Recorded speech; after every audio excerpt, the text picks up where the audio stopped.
Ang makakasama po natin mga kasangbahay ay isang personal effectiveness coach and corporate communications guru. Walang iba kundi si Miss Sheila Viesca. Good morning, Miss Sheila. Ladies, good morning. Good morning. Naitawid ko ba yung Welcome to the show. Naitawid ko ba yung crisis ko doon? Crisis. Oo, fortunate talaga. May crisis. Oo. Good morning, good morning. Good morning. Oh, sige. Ngayon Miss Sheila, talaga naman na may kinakaharap tayong mga crisis and it's a reality na talagang hindi natin maiwasan, no? Hindi lang itong COVID-19 pandemic but other crises as well. Pero bilang isang tayo, 'di ba, mga mamamahayag, 'di ba, mga TV hosts, ganyan. Tapos yung iba na may mga kumpanya, mahalaga sa kanila yung crisis communication strategies. Ano po ba 'yon, Miss Sheila? Yeah. We always talk about good communication, but definitely you're right, Angel. During these times of global crisis, itong tinatawag natin natural crisis, maraming resulting crisis situations na kailangan nating paghandaan. And how do we prepare as individuals, as corporations, as business owners? Kailangan handa tayo dun sa communication strategies natin. So whether it's financial, technological, organizational, personal crisis, that we have to communicate to the general public or our stakeholders.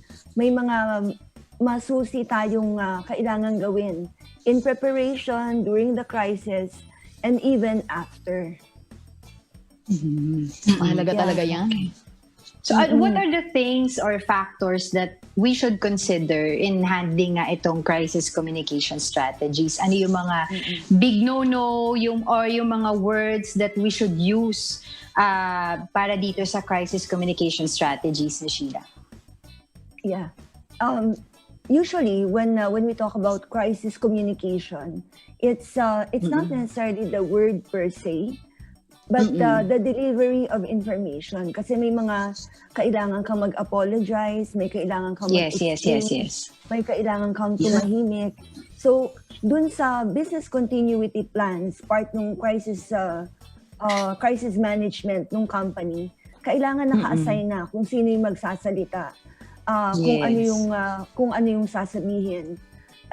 Definitely, when we talk about crisis communication, Angel, Beth, Kikay, this reactive communication, hindi mo pwedeng, iplano natin, ganito yung sasabihin natin.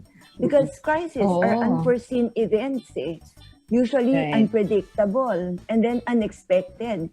Kahit nangyayari na, tulad nitong global situation natin on COVID, maraming nagde-develop, suddenly uncontrolled yung mga courses of action and the direction of the situation. So, nag-i-evoke talaga ng uncontrollable reactions. Kaya, ang kailangan nating ma-manage kung ano ba yung communication plan that has to be in place. And we have to make sure that we deal with the crisis situation quickly. Hindi dapat pagtagalin. This will happen when we have considered yung mga harmful effects. So ano ba yung pwede mangyari sa company, sa individual? Magkaroon ka rin ng whether you are a corporation or a business, kailangan may response resource list. Ano ba to? Hindi yung key person palagi ang nagsasalita. Pwede rin may magsalita para sa'yo. And if there are people involved, dapat alam nila kung ano yung nangyayari from the beginning, ano yung background information. Oo. Hindi yung may isa kang spokesperson or magsasalita ka. Siya na lahat, but the people involved in your organization do not even know what's going on. This way, at the same time, they would know kung sino yung dapat magsalita. Kasi hindi lahat nagsasalita dapat during the crisis situation. Minsan, when everybody is talking, mas marami pang critical issues that will arise na medyo hindi control. Kasi rumor is also one big source of crisis. So, or minsan nagagatungan educating yourself and That's true. Oo, educating yourself and the people involved, your employees or your family members, on what exactly they need to know and what they need to say is critical. Ngayon, tulad nitong mga nangyayari sa atin, kailangan be able to share among yourselves yung health guidelines, ano ba yung procedures, whether it's a project that you're doing for the community, ano yung mga kailangan yung i-consider, ano yung mga safety measures that have to be in place. Tapos, i-communicate nyo ba ito in writing? Or do you need to send agreements to the people who you're inviting? Para alam din nila, walang nako-compromise. Lalo na if life or the safety of stakeholders and the people you want to help is involved. Yeah, Miss Sheila, gusto ko lang sana malaman. Ay, go ahead. I was going to say, Kikay, that crisis communication is a subspecialty of public relations. Yes, So, PR. Pag nagsalita tayo, PR yan eh. Yeah, so go ahead. Ganda nun ha. Yan ang gusto kong talagang ma-master. Siguro kung wala ako dito sa industriya na to, yan talaga yung gusto kong ma-explore, di ba? Yung public relations, oo, sa ganyang That's industry. right. Miss Sheila, when it comes to dealing with mga crisis communications, ano ba dapat yung tamang attitude dyan? Dapat ba, dapat ba positive ka? Dapat ba, parang serious ka? Dapat ba encouraging yung, yung parang mood na naibigay mo? Dapat ba uplifting? Or dapat ba serious? Pero of course, di ba, depende sa situation. Pero yung, yung right. ititimpla mo na parang alam mo yon yung persona sa sarili mo when it comes to addressing these kinds of situations. Yeah, bottom line dito, Kikay, is isasalba mo. You have to salvage the reputation of the company or the individual who you're speaking for. So, kung anong outcome ang gusto mo dito, kailangan definitely hindi negative. Kaya nga crisis management, di ba? Pinalala ko pa no? Oo. Yeah, ikaw yung dapat maging source of good for the individual or the organization. So, ang mga theories behind crisis communication, merong apology theory or image repair theory, meron ding crisis communication theory, yung social mediated na may tulong ng social media or whatever tools you're going to use.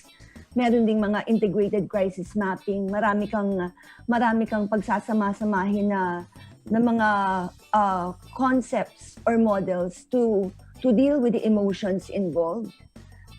Meron ding mga discourse of renewal, yung magsasabi ka kung ano yung natutunan nyo dun sa crisis situation na yan. Tapos, pwedeng mangyari yan during the crisis situation and after. Pero ang pinaka consideration natin dito is there's one person who's usually speaking for the person or it's the individual involved or one spokesperson for the organization.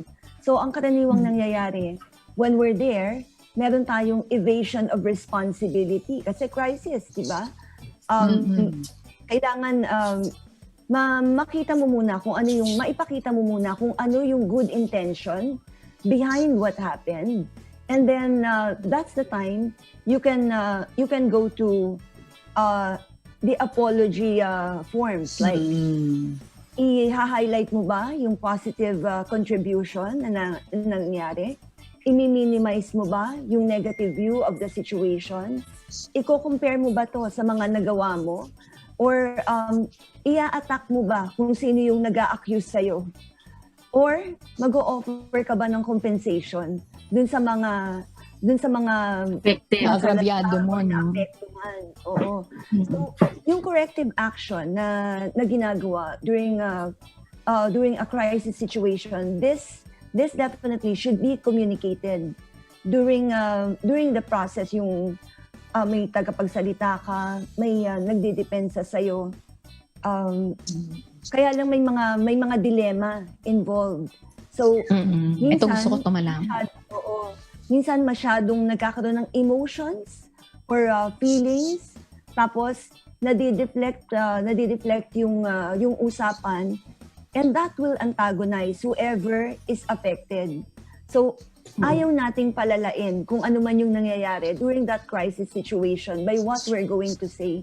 That's why we cannot identify the one quick fix crisis communication strategy. Marami na i-consider, pero whatever it is should be towards the resolution of that concern or alleviation of the pain that was caused by the crisis. Tama yung May question ako. Sheila, oo. Kasi of course tayo sa balita, to be specific sa government at saka yung mga companies na private companies, of course, napapanood natin sa mga balita yung kanilang mga PR man, yung kanilang mga corpcom, diba, yung tao talagang pumupronta sa sa camera. Papaano, Miss Sheila, kunwari si Kikay, ako or si Angel, papaano kung ang scenario ay may tinanong sa'yo pero hindi mo alam kung anong sasagot mo. Meron kasi iba, alam mo, di ba, makita natin yung iba, sila parang nangbubuli sila nang nagtatanong sa kanila. Parang binabalik nila yung question, tapos parang ina-antagonize nila yung nagtatanong, di ba? But how are you going to handle it? Pag talagang, hindi ko to napaghandaan. Kasi normally, pag haharap ka sa camera, ito yung mga possible questions na itanong sa akin. No? Alam mo na yung sasagot mo. It's very short interview lang, but these are the possible questions that this media person might ask me, no? Meron akong kakilala before, PR man siya ng isang airline company na medyo nagkaroon ng problema that time. Ang galing niyang i-handle. Responsibilidad yun, ha? Ang galing niyang i-handle talaga pero nag-resign din siya eventually sa sobrang stress siguro. But how are you going to handle that kung hindi mo alam yung sagot doon sa tanong na kailangan mong sagutin? Paano yun? Bilang kapatid ng media training, so in crisis management, kailangan malaman natin na yung mga medyo hindi ayon na sagot, no comment and off the record. Because when a question is thrown your way, whether it's relevant to you or not, it ends up becoming relevant to the viewers or to the consumers of that information. Kasi pinatulan mo, tama ba? Oo. Yeah. So kung Kasi galing sa'yo. siya, and off topic talaga, you don't have to catch the ball. Meaning, i-address mo yung concern, but not necessarily answering the question directly. So an angle of that question that means something to you, that's relevant to the situation, yun yung pwede mong i-address without negating the person, without saying na mali yung pagkakatanong or hindi tama yung issue na yan. So acknowledge. I like how you phrase that question. Now I would like to emphasize that what happened was, or thank you for raising that question, and we would like to definitely apologize for. So this validation, acknowledgement, Accountability talaga no? Is coming from. Kasi being given that platform to speak out definitely is a privilege for you. Kasi maka-clarify mo yung mga issues. So do not be so defensive, or kung defensive ka, huwag ka namang maging offensive. Kasi any communication during a crisis situation, pwede mong i-manage. You have to be on top of that conversation by making sure that you know how you're starting and you know how you're continuing. And most importantly, you know how that interview or whatever communication process is ending. Kasi meron din tayo tinatawag na last song syndrome, di ba? The last point. Yes, is most yan. remembered. Dapat ata mag-sona ka ata ni Sheila, no? Lahat sa government, no? Saka pag spokesperson ka, kunwari, spokesperson ka ng presidente ng kumpanya, alter ego ka ng presidente. Whatever you say, parang nanggaling na rin yan sa presidente. Dapat hindi the person you are representing. Kaya dapat talaga maingat, no? Tsaka, I think, Miss Sheila, no, yung dun din sa tanong ni Kikay, kung paano, how you present yourself, is also, it is important you be calm, cool, and collected, diba? Correct. Tapos, Huwag kang patola. Hindi, tsaka po, Exactly. Miss Sheila, no, importante din po ba na ang PR ay working hand in hand with the legal system para to make sure whatever na yung sasabihin nila is, di ba, within the bounds of the law. Walang silang That's right. matatapakan, etc. So, Sila pwede mademanda. kailangan, no? So, kung halimbawa dun sa sinasabi nyo kanina, no, na kung hindi alam yung tanong, tapos baka sakaling may legal implications, we will get back to you on that because our lawyer will have to study or mga ganong mga oo kasi we have di ba, Yeah. Miss Sheila, we have seen and read different May mga PR ganun no? context, 'di ba, nung mga companies and most especially yung isa, I don't know kung naalala nyo yun, yung sa may isang resort ba yun and parang nagkaroon ng issue with PWD community and yes, I remember diba? that. Oo, yung parang kita ko yung sinasabi ni Michelle, nag-apologize sila, they recognize what happened and then the solution, importante. Oo. And Miss Sheila, paano po yung halimbawa na yung sinasabi nila na whatever, no matter how bad it may look like, parang importante, wag mo daw i-blanket yung communication. Tell the truth. Always the truth. Wag kang And nothing but the maglinis. truth. Oo. Kasi otherwise, magbabackfire daw sa inyo yon, Miss Sheila. Oo. That is so true. Kasi while you're the one explaining there, people may already have a bigger, a clearer concept of what you're discussing. Maraming aspects of that situation happening outside of you that you don't even know. So if you shed light on what you know, that's definitely a good thing. Pero kung magsisinungaling ka and then suddenly someone will negate what you're saying at May sasabihin CCTV na mali pala. naman yan. Oo. Nasa sidetrack yung goal of that crisis communication. So ikaw yun na yung nagiging highlight, yung pagsisinungaling na, mas lumalala yung sitwasyon, and you're not able to remedy the situation quickly, which is the point of communication. Maganda ring angle yung you have to really know who you are representing and what you stand for. Yeah. Kasi if you're not right there, where your messaging is happening, na iba yung sinasabi mo, iba naman yung nararamdaman mo, people will sense that. And they will attack you as an individual, lalo pang Personal. mo, yung buhay mo, Totoo. instead of doing your Resolving. work, representing that firm or that person, you end up defending yourself. And magkakaroon ka ng tunnel vision when you are communicating, you'll always be defensive. Naging personal na no? May isa pa akong question, Miss Sheila. Hirap. Pagka mga ganyan, di ba, kunwari, for example, sa mga big companies na saka sa mga government agencies na lang din, kailangan ba patol ka palagi? I mean, lahat ba ng questions na ipukol sa'yo, kailangan sagutin mo para Kailangan ma-clear palaging mo yung mega, no? para ma-clear mo yung whatever company you're representing or Good government question. agency. Yung Kailangan ba issue. yan na, kunwari sa social media, of course, may mga tao sa social media, hindi naman yan lahat handle mo, no? So, lahat ba ng question na pinupukol doon sasagutin mo o kaya lahat ba ng mga issue ng mga iba't ibang tao magre-react ka palagi? Yeah.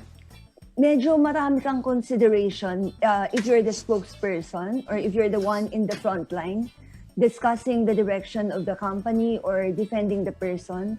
Kaya when you respond to rumors or personal attacks, kailangan maingat.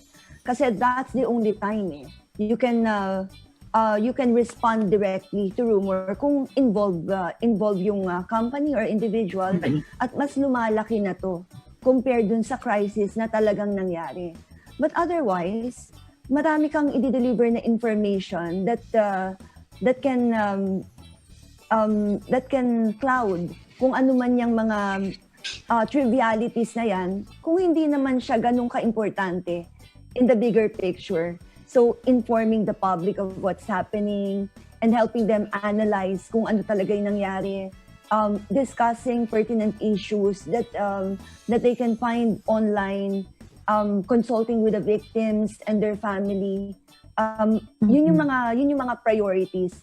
Pero dealing with direct attacks or rumors na pwede mong gawin, yun lang yung pwede kang Nagiging maging showbiz eh, no? active. Or, oo, pwede kang pumatol kung mas malaki siya sa nangyayari. Pero apart from that, concentrate on what you're there for, which is to save the reputation of the company or yourself or the individual you're representing, and to deliver results to the best of your ability, whether it's in the form of explanation or apology or offer of any form of compensation. Ganda talaga ng sinabi. Dapat I have one last apologetic question. rin, no? Oo. Tama. Yeah. Oo. A very quick question lang, no? Naalala ko lang kasi, nung namatay yung parents si Diego, especially na una kasi yung dad niya. So, ang pinag-usapan namin, syempre si Diego, siya yung magiging spokesperson ng family. Syempre, siya yung eldest, 'di ba, na anak na lalaki ng daddy niya. And talagang lahat ng communications when people are asking in interviews, sa kanya lahat dumadaan, sa kanya lahat, no? So, within that area, walang magulo, walang mali yung messaging, walang lumabas sa ganito, etc. No? Tapos, I remember kasi recently si former President Erap Estrada ng ospital, and I've seen several tweets of siblings na, okay, pinapatigil ako kasi dapat hindi ako yung magsalita, yung isang sibling, yung isang senador, yung ganyan. So, parang nagkaroon sila ng hindi magandang communication, no, nung crisis na yun, because a lot of people are interested because he is our former president na nasa ospital na na-COVID, ano.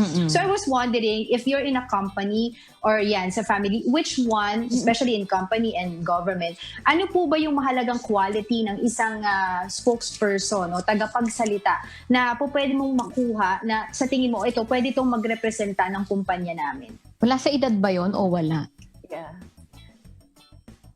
Talagang magandang tanong yan kasi nangyayari yan sa lahat sa atin. Even if we're not working with the company, the reality is there has to be a representative of the family when crisis situations need to be communicated. So, merong chain of command talaga. Yes, Kikay, kung sino yung pinakamatanda, kung sino yung mas nakaalam, or kung sino yung mas assertive, or whoever can best articulate the message. So, yan yung mga initial qualities na kailangan mo when you're choosing the spokesperson for the company or the family. And of course, yung level of wisdom na alam niya kung kailan siya hihinto, up to what extent ang i-share niyang information, saan siya magre-react, and how responsive he can be, especially pag naging attack mode na yung naibabatong questions sa family or dun sa organization. Importante rin na as we qualify based on credentials, age, character, available ba tong taong to? Kasi kailangan rapid response during crisis situations.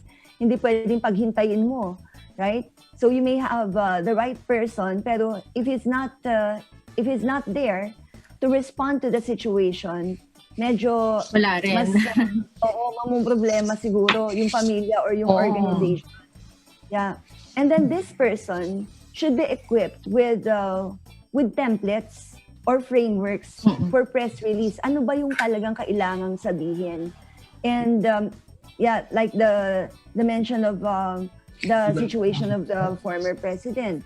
Sino ba yung magsasalita? Ano ba yung dapat na alam niya? Ano ba yung mga i-consider niya? Kung may mga hindi siya alam, sino yung i-consult niya? But it's always good to have one individual speaking for the family or one department speaking for the organization para hindi kalat.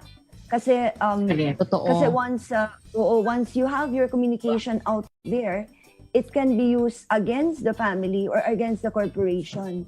So at least isa yung magka-clarify, kung merong kailangang idagdag, sila rin, and then they can consult with the crisis committee kung corporation yan, or the personalities in the family, kung sa pamilya naman. Ganda niya na. Ang ganda ng topic natin. Meron talaga mga taong napapansin ko na-observe ko lang sa entertainment industry man or sa mga government, sa mga departamento sa ating gobyerno. Meron talaga mga taong nag-e-excel dyan di ba? Meron talaga magaling sumagot. Oo, di ba? Na parang do iba that. to mo. Si Director James Oo. Jimenez, isa Yeah, sa mga nasa isip ko din pinakamagaling na spokesperson. Di Diba? mo talaga ma-corner yan Kahit siya Magaling talaga nalagay siya sa magsalita. crisis di ba? Talagang Magaling. there's always dignity na parang yun ang gusto Meron ko naman ma-master. nang i-intimidate ng nagtatanong, di ba? Oo. Kuryente meron naman din palagi. sa abroad. Meron din abroad na yung ayoko na. Hindi na siya yung ngayon. Bagong administrasyon na nasa Pero abroad. thank you, Ma'am Sheila. Oo. We learned a lot. Thank you. Oo. Thank you very much. And this is definitely something that we can look into. And anyone in the field of communication or representing a group, an entity, or a family should be equipped with the proper communication tools and right intentions. Kasi it's definitely an opportunity and a privilege to be able to articulate your message when it needs to be heard. All right. Dyan. That's very nice, Miss Oo, Sheila. it's been an honor having you on the show. Thank you for your time. Thank you. The honor O and yung pleasure contact is details. mine. Yes. Miss Sheila. Oo. Baka So, pwede I ka hope, mag-workshop sa gobyerno. Oo. Support Ay, namin workshop dyan. siya. Di ba sa Get in touch with Senate? us. Oo nga pala. Baka kailangan Sheila, din by the ng way, refresher, no? Sa By the ibang way, Talk Shop department. is a civil service accredited learning learning and development institution. So government executives who would like to take the program with us can avail the management communication, leadership training, stress management, critical thinking programs that we have for advancement and compliance purposes. So individuals and companies in the private sector and family members can reach us at 0917-877-5588, 0917-894-5588 for all their communication training, leadership training, personality development requirements. And they can check out our courses at www.talkshop.ph. We're available 6 days a week, 7 days a week, and we can schedule your coaching and workshops. Pwede ba mag-refer mi Sheila? Meron kaming napupusuan na, I think this would benefit, yung topic natin, it would benefit this person, no? Oo. Anyone who's willing to learn, definitely welcome. Ang pinakamahirap kasing turuan yung ayaw matuto. Ayaw Or yung, magpatuto. Correct. Oo. Yung alam na lahat. Someone who thinks that he knows everything. Actually, even if you're a Correct. master in your craft, you know very well that you Correct. have Sino si to keep everything? honing the skills. Yeah, kahit I'm sure kahit kayo mga ladies, 'di ba, you're so good at what you do. You welcome all these Kasi opportunities. masarap kaya yung natututo, di ba? Yeah, because the point of mastery, hindi mo pwedeng matuldukan yan eh. There's a tendency to slide back, but also there's a lot of opportunity to master other things related to the craft that Yung sinasabi That ni you have. Kuya, sabi niya, ano ba yan, tama ba? Isipin mo na, hindi ka pa hinog. Diba? Kasi pag Oo. nahinog ka na, parang pabulok ka na. So you have to think na palagi kang hilaw ka pa and you learn a lot of things. You need to learn a lot of things para mas marami ka pang of course. I needed to matutunan at hear that. I needed to hear that. Learning about it. process. Totoo. and the Totoo. best Never version stop. of you is Never be too comfortable. That's right. Oo. The best version of you is always you a year or two from now. So kung ganun yung thinking. thinking natin, definitely there's a lot of things to look forward to. Correct. Totoo yan. Tama, Napakaganda tama. nung Alright. ating Thank you, topic. Sheila. Yay! Thank you so much, Miss Sheila. Sheila. Thank you. Thank you. Thank you. Thank you. Ladies. Next Thank week you. ulit. God willing. Thank you so much, Miss Sheila. Yes, yes, Napakaganda yes.